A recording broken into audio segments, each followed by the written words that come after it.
मुख्यमंत्री जी, आपको क्या लगा हम डर गए? वापस लौटेंगे। अगर इस बार ताकत इतनी होगी कि आपकी पुलिस रोक नहीं पाएगी। धोखे से किसी गिरफ्तार करना और अपने आप को ताकतवर समझना ये गलत है। अत्याचार के खिलाफ लड़ रहा था, अधिकारों के लिए लड़ रहा था। मुझे तो अच्छा लगा कि वो लड़ रहा था, लेकिन मैं समझता हूं कि अगर जितना जल्दी ये समाज अपनी ताकत को पहचान जाएगा, वोट की वैल्यू को समझ जाएगा और दो दुश्मन का फर्क कर लेगा, उतना जल्दी वो अपनी जो समस्याएं उन पे भी पार पा लेगा, उन समस्याओं का हम निराकरण कर देगा। जो दैनिक समस्या उनके जीवन में है और जो उनकी तरक्की के रास्ते में जो कीलें ठोकी गई उनको भी निकाल देगा।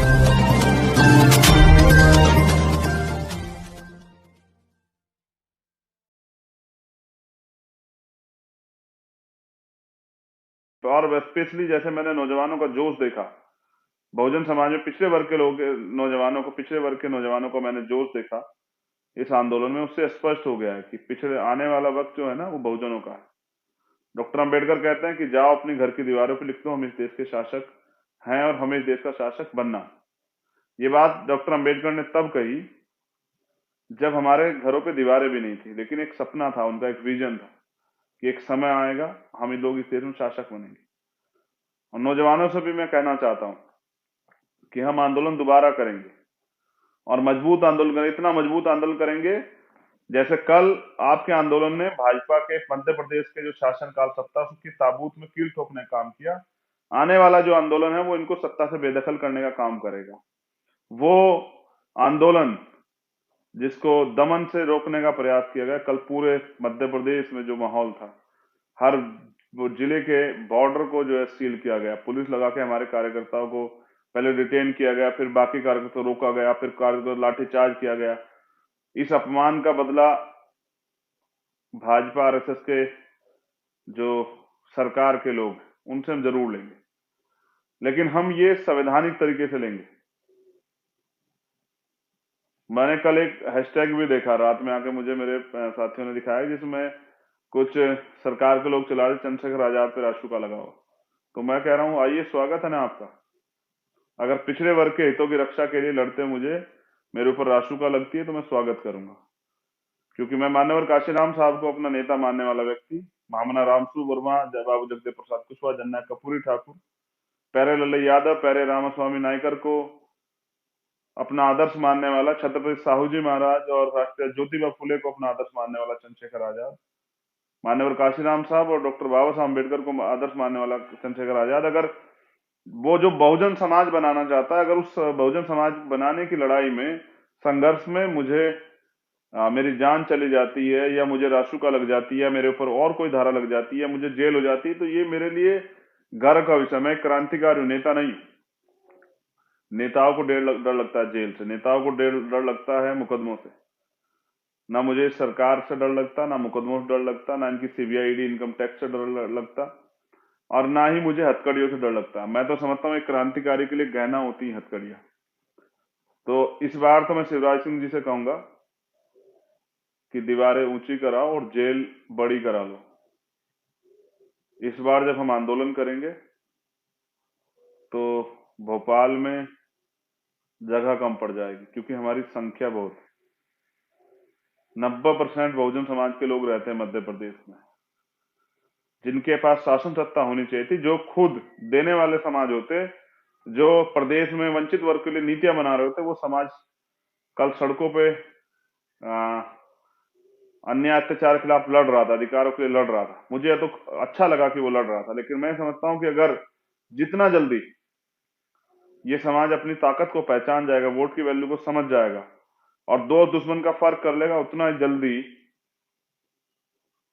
वो अपनी जो समस्याएं उन पे भी पार पा लेगा, उन समस्याओं का हम निराकरण कर देगा। जो दैनिक समस्या उनके जीवन में है और जो उनकी तरक्की के रास्ते में जो कीलें ठोकी गई उनको भी निकाल देगा। नौजवानों ने मजबूती से आंदोलन किया, मैं धन्यवाद करते हैं कि कार्यकर्ताओं का। और मैंने तो, हमारे कार्यकर्ता जो सभी संगठनों से हैं वो सब हमारे ही हैं, वो अपने खून पसीने कमाई से, मोटरसाइकिल से, फोर व्हीलर से, बस से, ट्रेन से, कैसे कैसे आए उन्होंने इस आंदोलन को गति दी, उन्होंने इस आंदोलन के लिए योगदान दिया, मैं उन सबका धन्यवाद करता हूँ। लेकिन साथियों, लड़ाई अभी अधूरी है। कल जो हुआ वो दमन, उस दमन का बदला यही है, उस दमन का से जो सीख जो है ना वो यही है कि हमें अपने आंदोलन को और मजबूत करना और ऐसी तानाशाही सरकारों को सत्ता से उखाड़ फेंकना है। कब तक जो है ये समाज इन सरकारों के भरोसे बैठा रहेगा? कब तक ये समाज जो है ना इस दमन कार्रवाई को होते देखता रहेगा?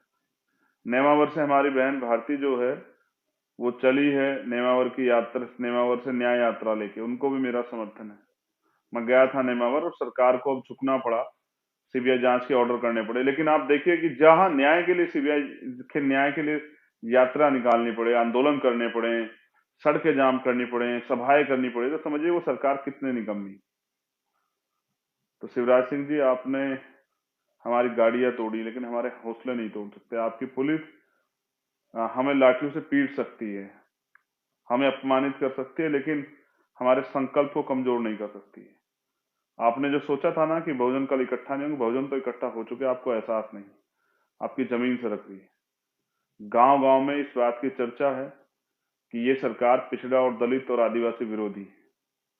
आपको शायद सुनाई नहीं दे रहा है, लेकिन मैं चाहता हूं ना कि इसकी गूंज जब आपको महसूस होगी तो वो सन 2023 होना चाहिए। युवाओं को परिवर्तन करने के लिए ताकत दीजिए, बल दीजिए। बहनों को, जो ओबीसी महासभा के संगठन की बहनें जिन्होंने कल वीरांगनाओं की तरह लड़ी, जो कल बहुजन वीरांगनाएं हुई हैं, जिनमें मेरे आदर्श हैं माँ झलकारी बाई, माँ अवंतिका बाई लोधी, माँ उदा देवी पासी, माँ फातिमा शेख, जिनमें मेरी आदर्श है, जो जिन्होंने बताया कि अपमान का बदला कैसे लिया था, माँ फूलन देवी।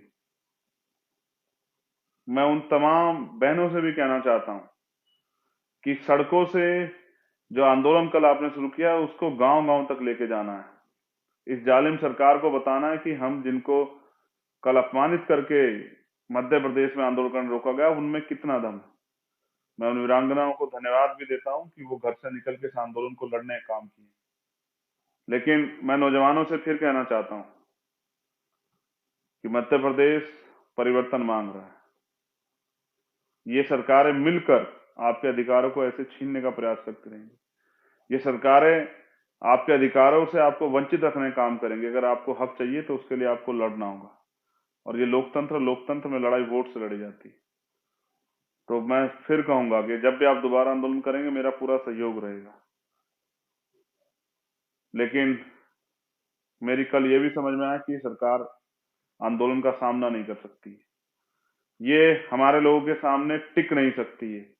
ये झूठी, निकम्मी, भ्रष्टाचारी सरकार, व्यापक घोटाले वाली सरकार, ये सरकार जानती है कि ये सच के सामने टिक नहीं सकती। झूठ पे आधारित भ्रष्टाचारों की सरकार जानती है कि ये सच का सामना नहीं कर सकती है। ये वास्तविकता में नौजवानों का, महिलाओं का, बेरोजगारों का, बहुजनों का, वंचितों का सामना नहीं कर सकती है। और जो मुख्यमंत्री सामना ना कर सके, जो जनता की सुनवाई ना कर सके, भाग के क्या होगा मुख्यमंत्री जी? मैं आपसे जानना चाहता हूं, प्रदेश छोड़ के कहां भाग रहे हैं? कुर्सी पे तो आप बैठे हैं, क्यों भाग रहे हैं कुर्सी छोड़ के? जनहित में, जनता के मुद्दों पे संवाद कीजिए ना। कल हुआ क्या था? हम लोग अपनी बात ही तो कहना चाहते थे। आपको क्या घबराहट हुई? डर गए? कहां भाग गए? और आपको क्या लगा बंद करने से, जेल भेजने से, मुकदमे लगाने से, या रिटेन कर लेने से, या गाड़ियां रोक देने, गाड़ियां तोड़ने से क्या हम डर जाएंगे? आपको क्या लगा कि हम लोग डर गए?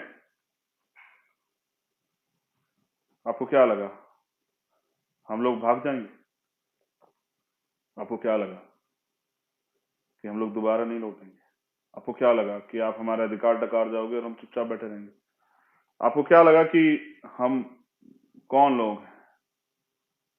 मैं आपको बताता हूं कि हम कौन हैं। हम बहुजन समाज के पढ़े लिखे, संघर्षशील, समर्पित, ईमानदार कार्यकर्ता हैं उस आंदोलन के।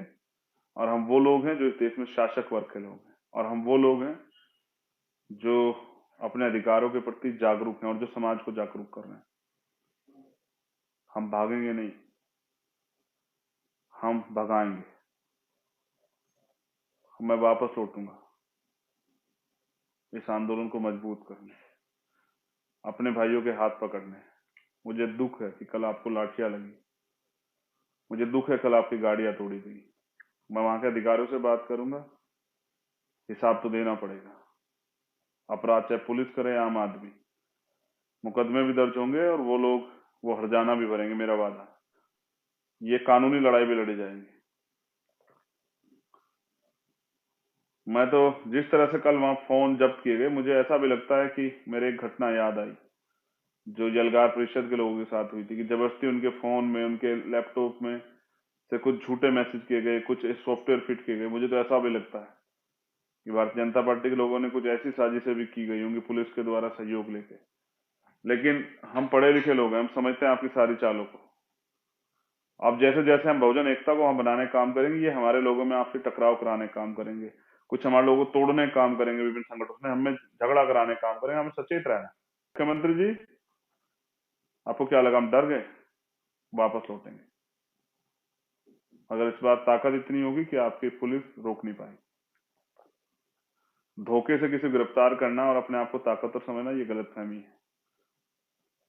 अगर एक बार पहले एहसास होता तो चंद्रशेखर आजाद आजाद है, उसे आप रोक नहीं पाते। दोबारा प्रयास कीजिएगा।